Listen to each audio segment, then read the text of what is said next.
what some people say is one of the most, I think it's the most anticipated UFC event in 2012. That would be UFC 154, St-Pierre versus Condit, which is going to be November the 17th at the Bell Center. Today I'm joined by two champions. I'm joined by, of course, the welterweight champion of the UFC, Georges St-Pierre, and I'm also joined by the UFC's Interim Welterweight Champion, Condit. And while both of these incredible athletes are champions in their own right, I think everybody in this room and every UFC fan knows that in the end there can only be one champion, and that one champion will be determined at the Bell Center on Saturday, November the 17th. 8 Canadians that are on this card, 3 from Montreal, Quebec. We've got Patrick Cote. I know Patrick's here. We've got Ivan Menjivar, who's right down here in front. And also John Makdessi. So we've got 3 hailing from this province. The province just immediately west of us, Ontario, we've got 4 from there. We've got Mark Hominick, Mark Bocek, Sam Stout, and Antonio Carvalho. And then swing a couple more provinces west out to Alberta. And Nick Ring, who thrilled the hometown crowd in Calgary at UFC 149 with his victory. He'll be fighting on the Montreal card as well. So we've got 8 Canadians, and actually we've got 1 transplanted Canadian, of course, Francis Carmont, who is down here as well. He was born in France, but you know what? We consider him a Canadian now, so that's great. I want to talk about a very, very compelling co-main event that we have for the GSP versus Condit main event. It's a welterweight fight as well. It's featuring 2 of the top contenders. We've got Johnny Hendricks versus Martin Kampmann.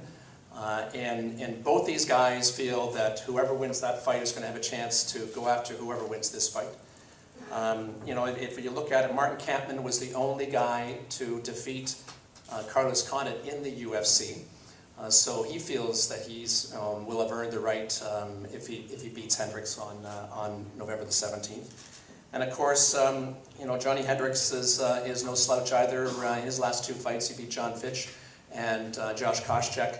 So that co-main event is going to be a lot of fun as well. Well, first you talk about the butterfly, but most importantly, I'm happy right now because I can do what I love to do for a living. You know, when you get hurt, you realize health is the most important thing, and I had to thank the UFC to taking care of me. They really took care of me like a king. I don't see any other sport where they have athletes that have been taken care of like this. They helped me choose the best surgeon, the best rehab people for my knee, and everything was so perfect. You know, like if I came back today like I am right now, it's because of the UFC, the way they took care of me. And right now I'm yeah, like you said about the butterfly, I'm very glad to be back. I changed a lot of stuff in my training and my life, and I've never been so pumped up in my life to step in the octagon again. The only thing I guess that would come close is when I fought Dan Hardy at the O2 Arena in London. You know, but I kind of I enjoy the role of the bad guy coming into somebody else's hometown and you know, trying to defeat them. You know, I think that I have a skill set that matches up well with George. You know, I've in the past been able to present opponents with problems that they don't see in other guys. I'm able to threaten in any position, whether I'm standing, whether the fight goes to the ground.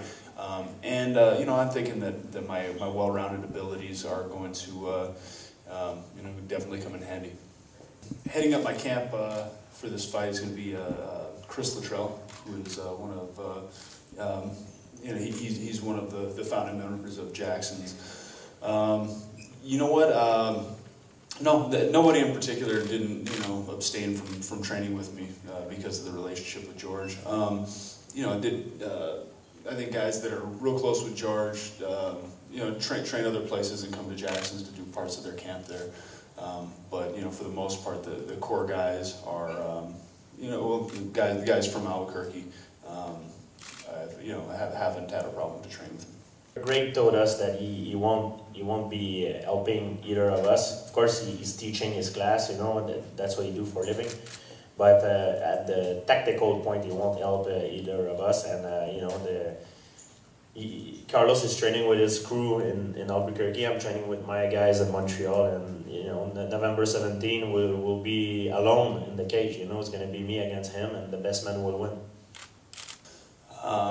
I think a lot of George's opponents in the past have looked at George and said, well, this is where he's weak, or this is where I can beat him. And I think that was a mistake, because George is truly an all-around one of the best fighters in the world, and or the best fighter in the world. And that's really not the approach that I'm taking as far as seeing a weakness in George. It's approaching this. Trying to come in November the best that I can be, and not worry so much about what George brings to the table. A little bit like Carlos said, before I used to fight guys that they have a particular area where they're not very comfortable, but Carlos is comfortable everywhere. So instead of focusing on where he's weak, because there's not weaknesses in Carlos' game, so I'm gonna focus on myself, of where I'm strong and what I'm going to do to him, instead of thinking of what he's going to do to me. And that's the key of the fight, and be very opportunist. And when I see the opportunity, to take the opportunity, and the finish will come. But I'm getting ready for 5 rounds. My goal in the sport is to be the best in the world. And Georges St-Pierre is the best fighter in the welterweight division, and has been, and has proven that time and time again over the last 5 or more years. To be the best, I have to beat George. I feel like I did the right thing in waiting for George. As far as how I use my time,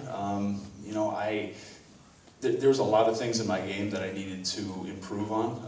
It's constant improvement, and I think that when you feel like you know everything, that's when you plateau. And recently I've found out that there's a lot that I don't know, and I've been successful things that I learned 8-10 years ago, and there's a whole new breed of techniques and training that's out there, and I've been trying to incorporate a lot of that into my game. Also, just working on my strength, athleticism. Just putting in a lot of hours and a lot of work. I was at the point before my injury that I went to train because I had to, not because I wanted to really much, and I lost motivation. And I learned that in my career, sometimes you need to break something and to fix it before you need to break it yourself and fix it before it breaks by itself. So what I mean is I don't need to lose a fight to improve my training schedule to make me a better martial artist. I need to stay on top of the game before the fight game catch up on me. And that's what the long layoff allowed me to do, to think about stuff. And I cannot make everyone happy, but I need to do changes in my training, and it makes it more efficient for myself. I have 2 challenges in one. I'm fighting the most dangerous guy that I've fought, the most well-rounded martial artist that I've ever fought, no doubt about that. And also, I come back from a long period of inactivity, a long layoff. So I have 2 challenges in one. But as a real martial artist, as a top competitor, I don't ask for nothing less than a title shot against the champion Carlos. Well, yeah, I have respect for anybody who I step in the cage against. And I have a lot of admiration for George, and have for a really long time. But he's where I want to be. He's one of the top stars in the sport, and I would agree with that. We're cordial to each other, and there's a lot of respect between us. But that goes out the window. We're coming to fight, and there's no dancing around that issue. I said it's a very dangerous sport. We don't play golf, it's a full contact sport. And for me, I think the key to have more finishes is be more opportunist. taking more punches or have less defense. Is being more opportunist and add more the instinct of the finish. And I've been working a lot on that the last few months, and I think that's the key for me to have more finish. But I'm coming into that fight. The ultimate goal is to entertain, but also to win. You want to win the fight, and to hurt your opponent. That's how you win the fight. If you want to have success in life, it's to have fun. If you have fun, you're going to be good at it, and that's what life taught me. Have a good time and enjoy the process. I would say, try to get a well-rounded skill set, and then when it comes to the fight, keep your hands up and your chin down, and try to beat the other guy up.